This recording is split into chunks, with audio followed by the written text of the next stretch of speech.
A woman clearing out her late aunt's dresser found a pair of big, gaudy clip-on earrings, dulled base metal set with rhinestones, decided they were dated costume junk nobody would wear, and dropped them in a yard sale bin for $2.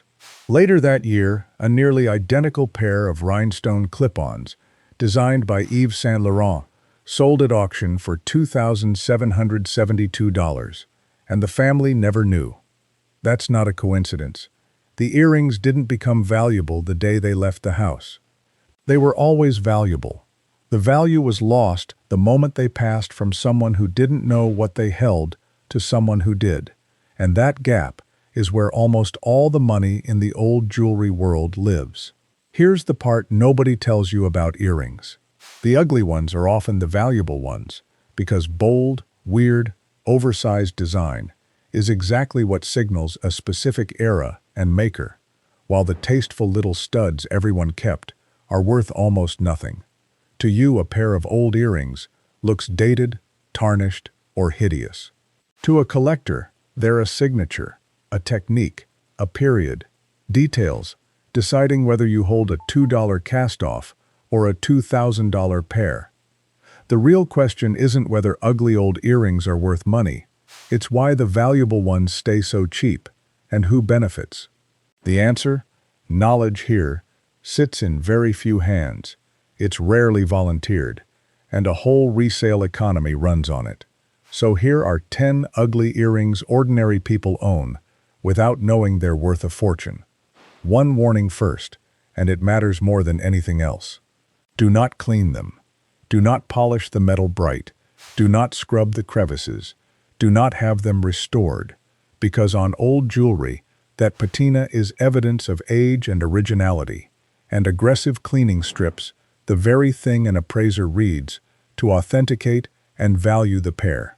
The first is the signed designer costume earring, where the name stamped on the clipback is the entire game.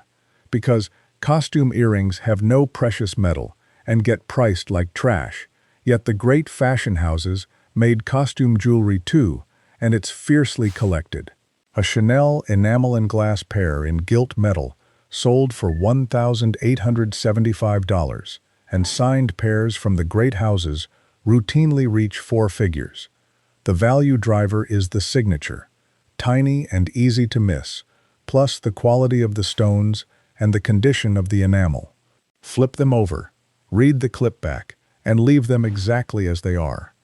The next pair looks handmade and slightly messy, and that's precisely the point. The second is the Miriam Haskell earring, the name that fools people because her pieces don't sparkle like fine jewelry. They use hand-wired seed pearls and antiqued filigree that look dull and old-fashioned. That understated look is exactly what collectors chase.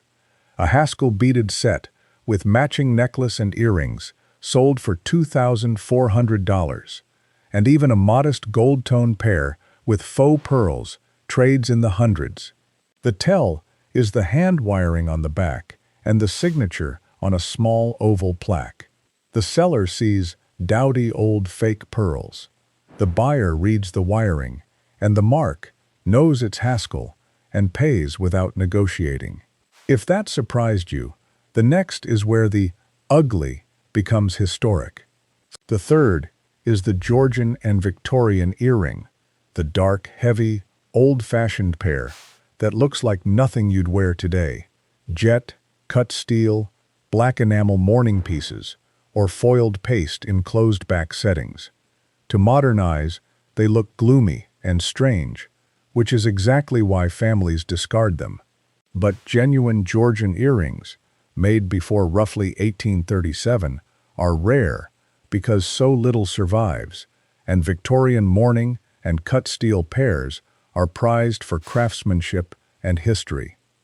The detail that separates a real Georgian piece, closed backs, hand-cut foiled stones, delicate goldwork, is exactly what an untrained eye dismisses as cheap or damaged.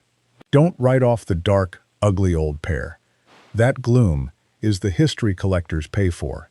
Now the list shifts to the pieces where a single material changes everything. The fourth is the Bakelite earring, the chunky, carved, weirdly colored clip-ons from the 20s through the 40s that look exactly like cheap plastic. That's the trap, because genuine Bakelite is fiercely collected, and certain colors and deep carved designs command startling prices, while modern lookalikes are worthless. The tells: real Bakelite has weight and a warm feel. It makes a distinctive clunk rather than a light click, and a warm water rub releases a faint chemical smell. Rare colors and figural carving drive the value, and only the person who tests knows a genuine pair from modern acrylic.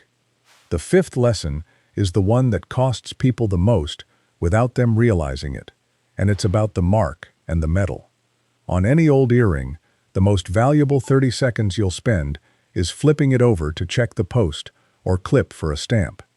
A tiny 925, sterling, 14K, 18K, or 750 means solid, precious metal, not plate, and that alone can multiply the value several times over. Yet countless sterling and gold earrings get sold as costume because nobody looked. The same goes for a maker's signature hidden on the clip back. People assume a gold-colored earring is base metal, price it as junk, and hand a solid or signed pair to a buyer who checked the post in 2 seconds and said nothing.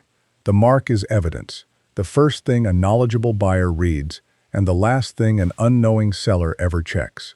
So flip them over and find the stamp, because the difference between plate and solid, unsigned and signed, is often the difference between $2 and $2,000. The sixth takes that overlooked value danger to its most expensive extreme, and it's the pair hiding inside the pile that's worth more than the entire pile. The signed fine jewelry earring by a great house, Tiffany, Cartier, Van Cleef & Arpels, David Webb, Oscar Heyman, often doesn't look flashy. An enamel ear clip, a simple gold hoop, a modest stud, but the signature turns fine into extraordinary. Oscar Heyman, the jeweler's jeweler, signs with a small OH. These get dismissed as plain old gold earrings and let go in a bulk lot of estate jewelry. This is where the most people lose the most money, not because the earrings looked like junk, but because they were disguised inside a fast transaction where a dealer offered one round number for all the old jewelry, and the signed pair got absorbed into the pile. Grief and exhaustion are the picker's best friends. So the rule, plainly: never sell jewelry in a bulk lot. Never accept one price for all of it. Photograph every piece, check every post, and clip for marks, and research each one separately, because the entire value of a jewelry box can sit in one pair nobody recognized. The seventh is the earring, where value comes not from precious material, but from provenance and the matching set. A pair tied to a documented person or a famous event carries a multiplier. The anonymous pair does not. And here's the earring-specific twist. Earrings are worth dramatically more as a complete, matching pair, and more still as part of a matching parure, the earrings, necklace, brooch, and bracelet designed together. That Haskell set brought $2,400. A Hattie Carnegie Lion bracelet and earrings set sold for just under the same, far more than the earrings alone. So do not split a set to sell the nicer piece, and do not toss the single earring whose mate you lost, because even a signed single has value, and a documented, complete set is where the real money sits. The fitted box and any paperwork belong with the pair too. We've covered makers, materials, marks, and sets, and the last three pull all of it together, starting with the pair whose value lives in a detail you'd need to know to even check. The eighth is the enamel and gemstone technique earring, the place where two near-identical pairs sell for wildly different sums based on craftsmanship most people can't see. Plique-à-jour enamel, the stained glass effect with no metal backing, Basse-taille and guilloché enamel, hand-cut foiled paste, and genuine gemstones versus glass all separate a treasure from a trinket, and the difference is invisible without a loupe. So, when you research, do not look at active listings, the pairs currently for sale, with hopeful asking prices, because anyone can ask any number, and those are fiction. Look at sold listings, what earrings actually changed hands for, and match the exact maker, technique, and era. Active listings tell you what sellers wish, sold listings tell you the truth. The ninth is the material that got faked or reformulated, the "it used to be real" story that runs through this whole market. Real jet versus black glass, natural pearls versus cultured, real coral and amber versus plastic, cut steel versus stamped metal, genuine old gemstones versus modern paste. An old pair made of the authentic material can be worth many times its convincing modern copy, and the copy is often the one that looks perfect, while the real thing looks worn and imperfect. The lesson is that you cannot judge an ugly old earring by whether the material looks familiar, because the familiar-looking version is frequently the fake, and the real thing hides in plain sight. You judge it by testing, by the marks, and by the construction, the things the people who know read fluently, while everyone else guesses. The 10th is the grail, the pair where every principle compounds at once, and the ceiling climbs out of sight, the most extreme version of the central truth, that the value was lost the moment it passed from someone who knew to someone who didn't. At the very top sit the pairs that don't shout their worth. Art Deco earrings in platinum with old-cut diamonds and calibre-cut stones, mistaken for paste. A signed pair from Tiffany, Cartier, or Van Cleef, whose mark turns fine into extraordinary. A genuine Art Nouveau pair with plique jour enamel. A bold David Webb enamel and gold design from the 60s or 70s that looks like costume until you find the signature. Every lesson converges here. Patina and originality, the maker's mark, the era and materials, the matching set, the box and papers, the warning never to clean, and the venue, because where you sell matters as much as what you sell.